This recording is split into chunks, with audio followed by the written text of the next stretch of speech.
Today is Tuesday, Parashat Emor. The Torah covers every aspect of life. One of the subjects at the end of the Parashah of this week has to do with tort and liability. In other words, if a person causes an injury to another person, he needs to pay to make up for that injury.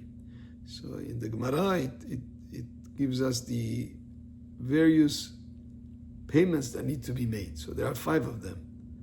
There is Nezek, Tsa'ar, Shevet, Ripui, and Boshet.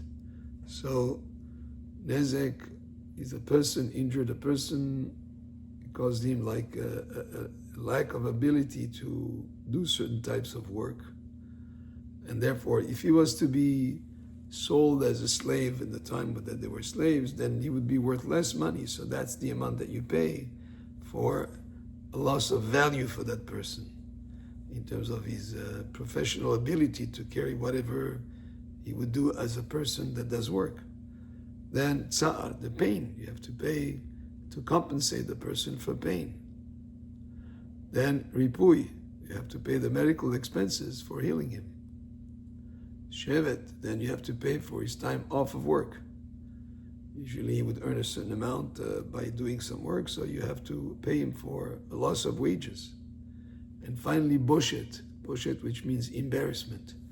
You cause an injury, let's say in a place, it's on his face, now he's got a scar, and that scar is going to cost him some embarrassment. Or through the injury that you caused, maybe you slapped him at the same time, that caused him embarrassment.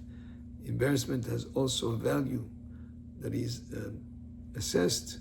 So the person who has injured the other, if he caused him embarrassment through that injury, he'll have to pay also for the embarrassment, which is valued based on the person who's being embarrassed and the person who has embarrassed. So all these 5 aspects are the responsibility of the person who caused the injury to some extent make whole the person who was injured. So the Torah covers every aspect in life, including the ideas of tort and liability. And in the Gemara, it goes into great detail in terms of if a person left let's say an open pit in a public area and somebody was injured, or the property of somebody was injured by putting a kind of a risk situation, a negligence that was done by leaving an open pit in the public area. So the Torah covers every aspect, including this area of law. Baruch Adonai le'olam, amen ve'amen.